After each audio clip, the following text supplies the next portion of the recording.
जय जगन्नाथ। जय जगन्नाथ। जय जगन्नाथ। जय श्री राम। जय श्री राम। एठी उपस्थित समस्त मान्यगण व्यक्तिन को मोर नमस्कार। देवी मां चामुंडा, चंडी मंदिर,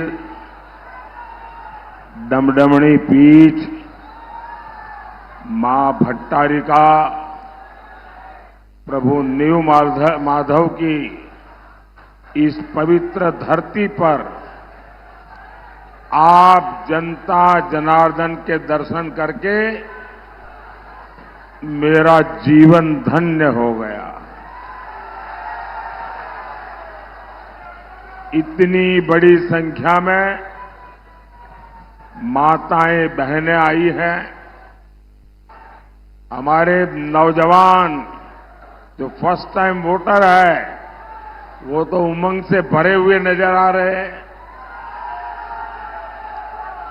आपका उत्साह, आपका जोश ये दिखा रहा है कि 25 साल बाद ओडिशा नया इतिहास रचने जा रहा है।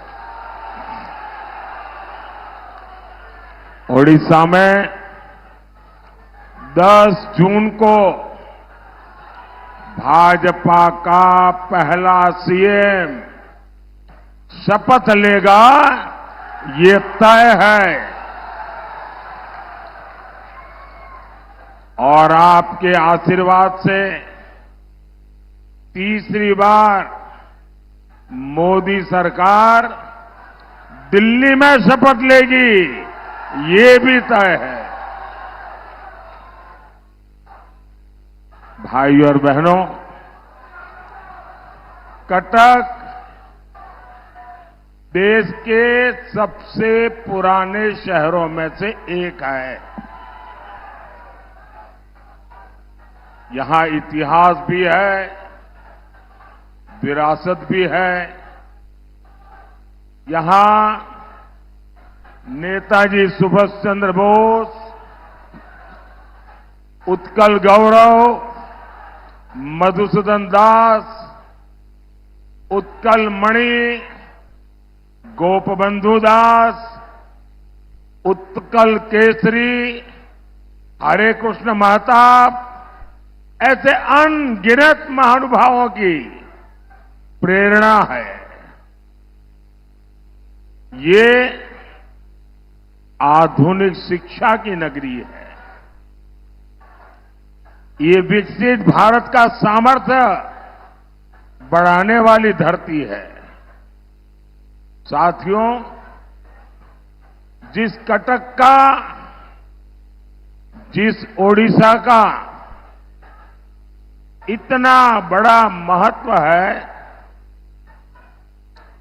उसे क्या कोई ऐसा व्यक्ति संभाल सकता है जिसको ओडिशा की संस्कृति की समझ न हो, जिसको यहां की मिट्टी की संवेदना की समझ न हो। बीजेडी को आपने इस शताब्दी के 24-25 साल देकर देखे हैं और आपने देखा है परिणाम क्या निकला।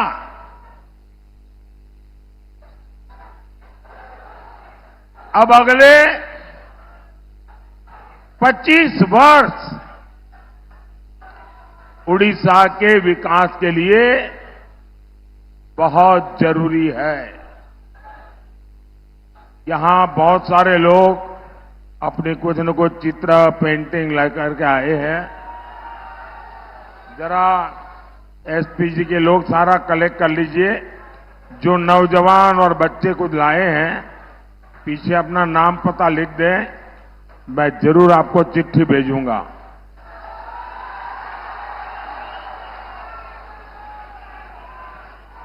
ये सुभाष बाबू बन के आया है नौजवान।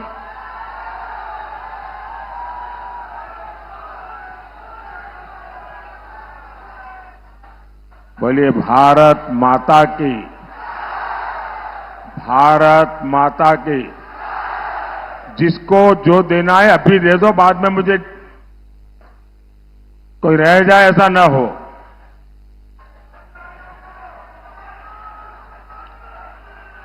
जय श्री राम, जय श्री राम।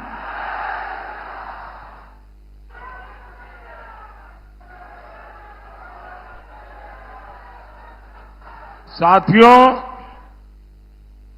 ओडिशा को अब बीजेडी की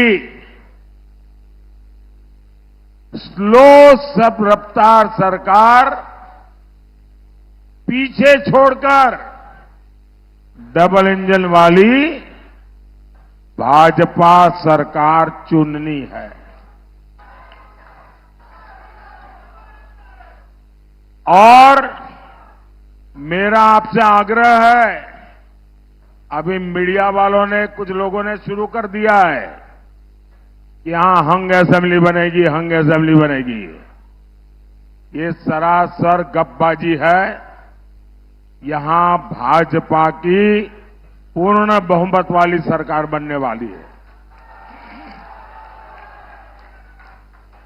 और भाजपा ही अगले 25 वर्ष में ओडिशा को विकास की नई ऊंचाई पर पहुंचाएगी।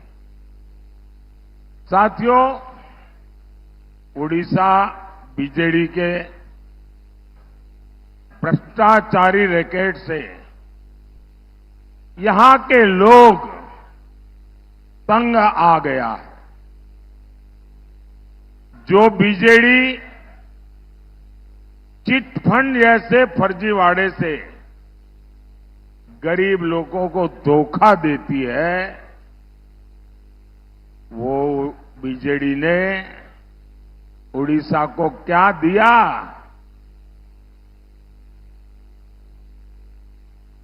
अगर बीजेडी ने उड़ीसा को दिया है तो लैंड माफिया दिया है, सैंड माफिया दिया है, कोल माफिया दिया है, माइनिंग माफिया दिया है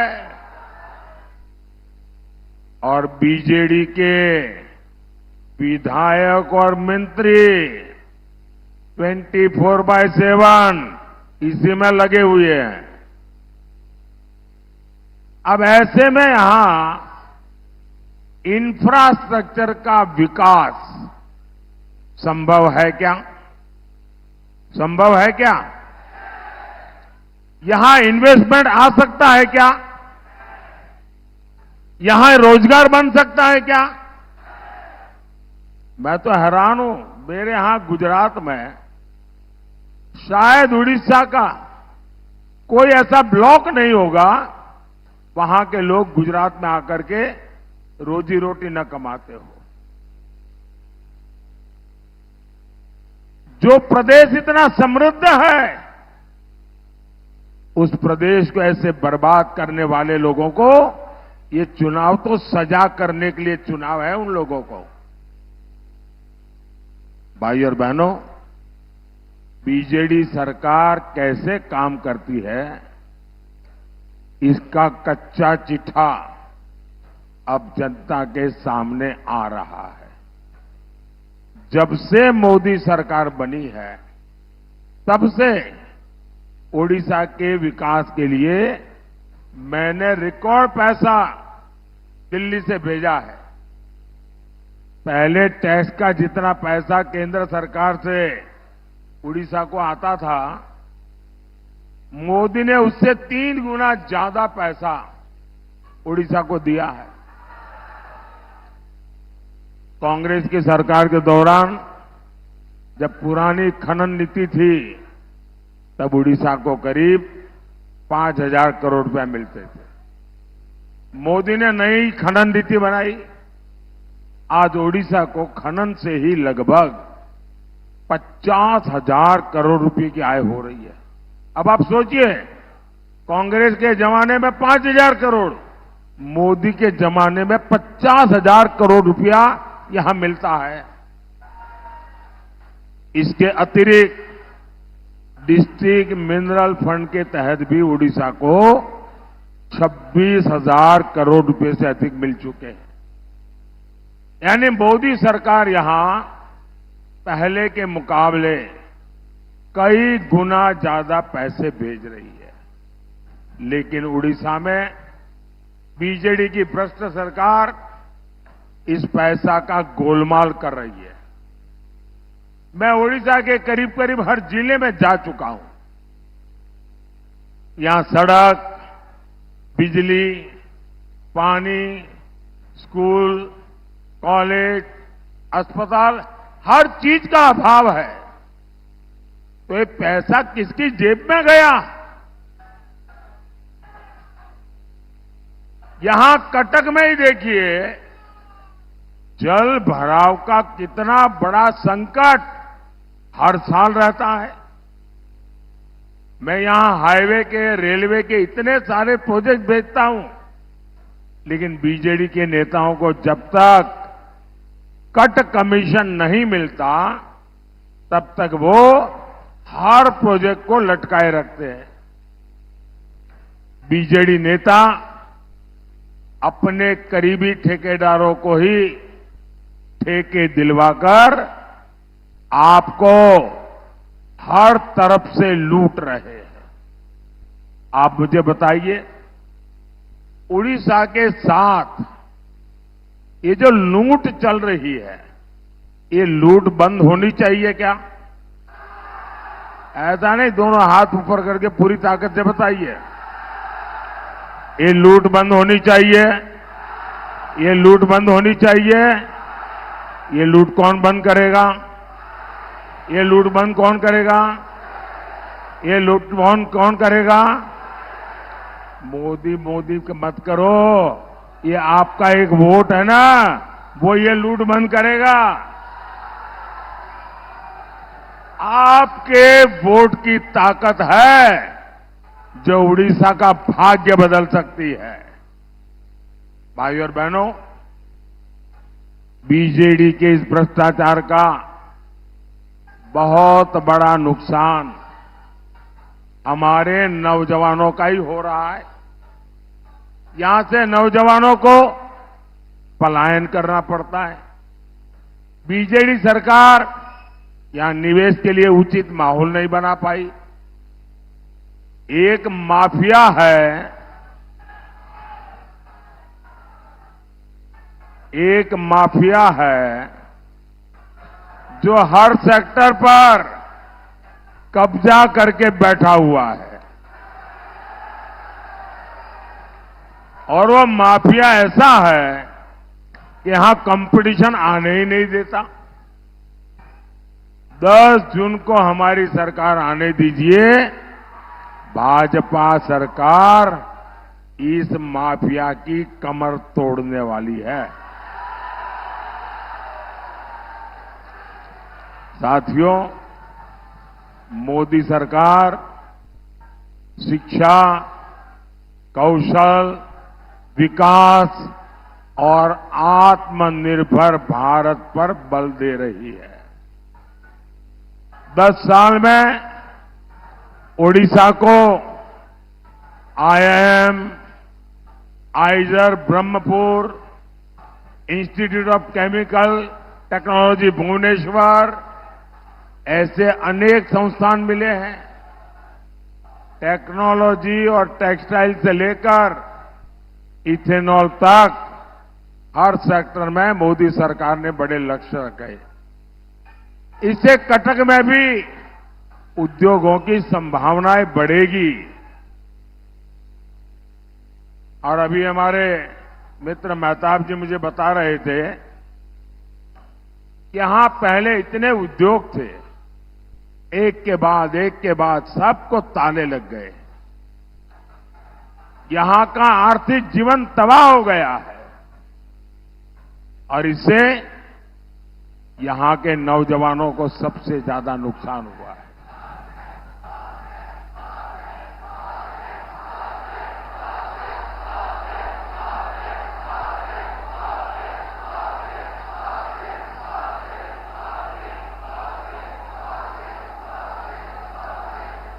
और इसलिए साथियों,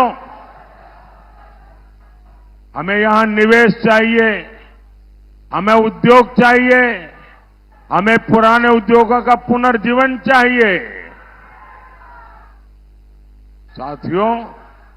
और वो जब होगा, और मैं आपको दिलाता हूं विश्वास, ये भाजपा में ताकत है, वो कर सकती है।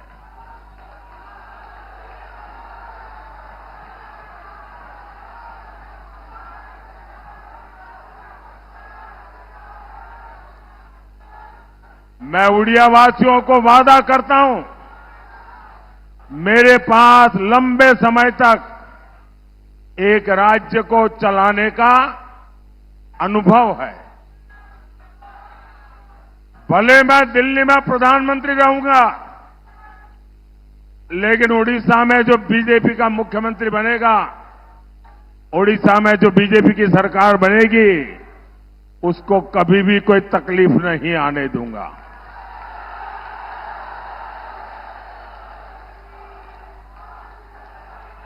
साथियों, बीजेडी सरकार को कटक के लोगों की परेशानी से कोई सरोकार नहीं है।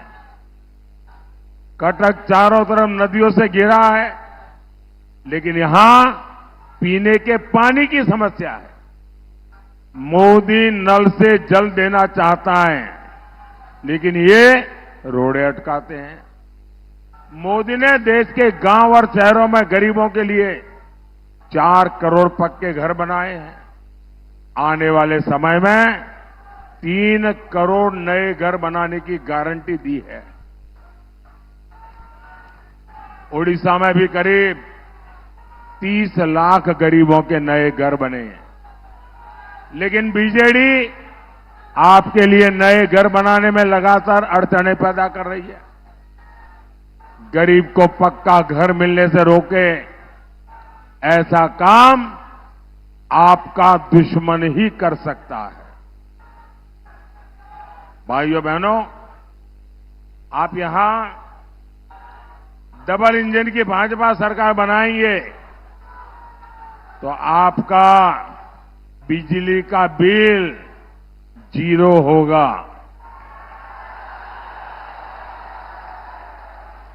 बिजली का बिल 0।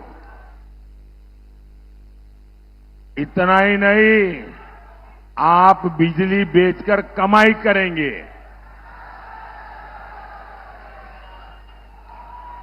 और ये कमाल मोदी सरकार की जो पीएम सूर्यघर मुफ्त बिजली योजना से है, उससे होगा। और उसकी रजिस्ट्री चल रही है। आप अभी भी रजिस्ट्री करवा सकते हैं ऑनलाइन जाकर के। घर की छत पर सोलर पैनल के लिए मोदी सरकार आपको 75,000 रुपये से ज्यादा देगी हर घर के ऊपर। और अतिरिक्त बिजली भाजपा सरकार यहां जो बनेगी, वो आपसे खरीदेगी। अब मुझे बताइए, आपको डबल मुनाफा हुआ कि नहीं हुआ? डबल फायदा हुआ कि नहीं हुआ? पैसे की बचत हुई कि नहीं हुई? वो पैसे आपके बच्चों के काम आएंगे कि नहीं आएंगे? साथियों, उड़ीसा भाजपा ने माताओं बहनों के लिए जो गारंटियां दी है, आज उनकी पूरे देश में चर्चा हो रही है।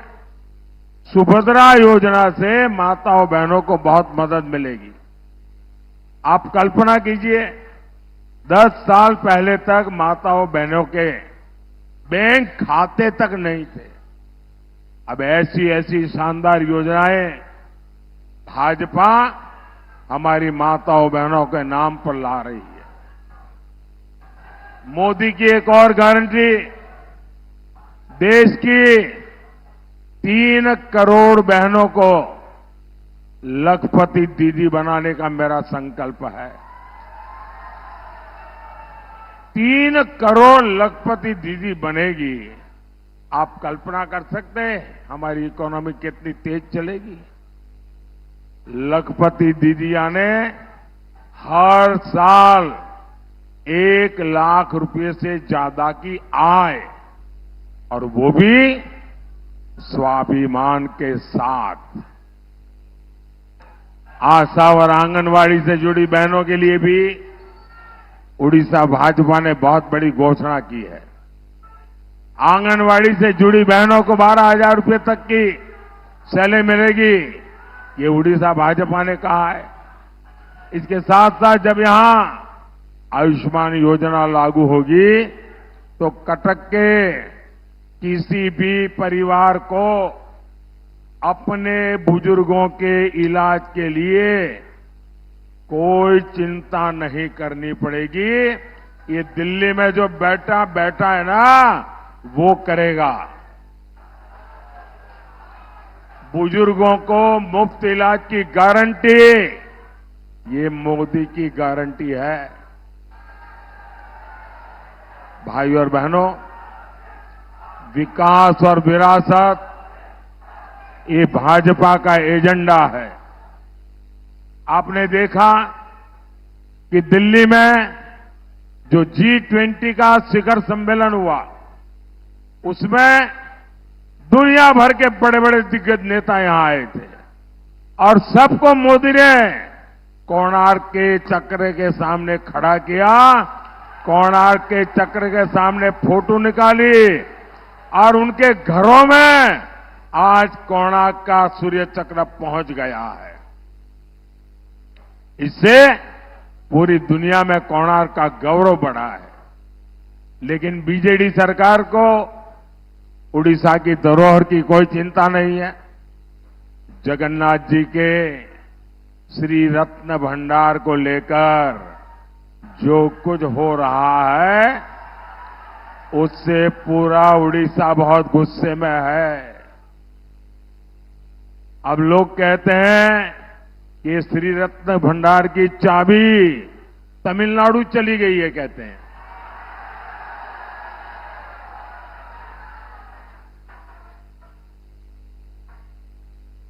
अभी किसने भेजी है भाई तमिलनाडु?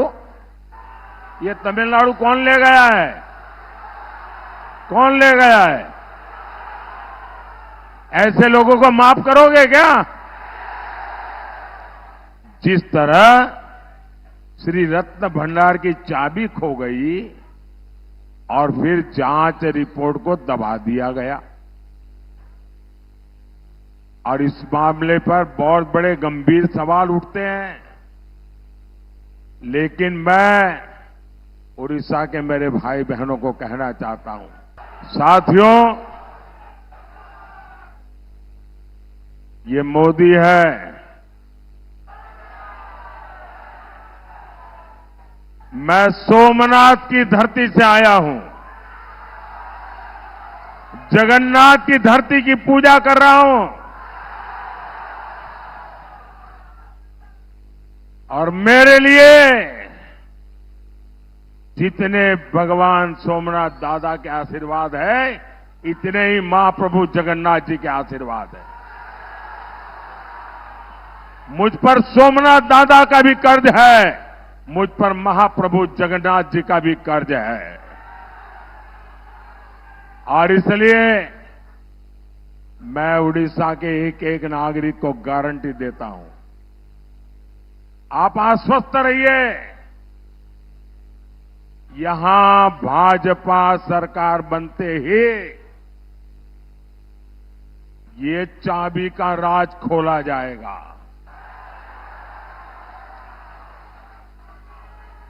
जांच रिपोर्ट आपके सामने आएगी, और अगर किसी ने गड़बड़ की है तो मोदी किसी को छोड़ता नहीं है।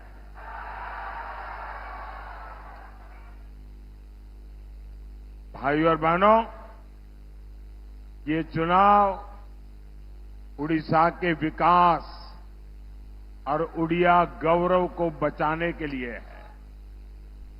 इसलिए ये जितने भी हमारे साथी एमएलए का चुनाव लड़ रहे हैं, उन सबको चुन करके हमें उड़ीसा की सरकार भाजपा की सरकार बनानी है।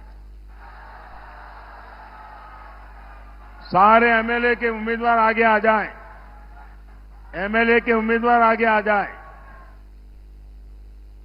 ये चुनाव देश को एक मजबूत सरकार देने का भी है।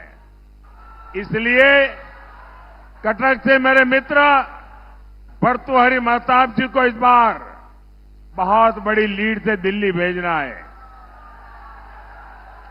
और इनको मिला हर वोट सीधा सीधा मोदी के खाते में आएगा। तो ज्यादा से ज्यादा मतदान कराएंगे, हर पोलिंग बूथ जीतेंगे। बोलिए भारत माता की, भारत माता की, भारत माता की। बहुत बहुत धन्यवाद।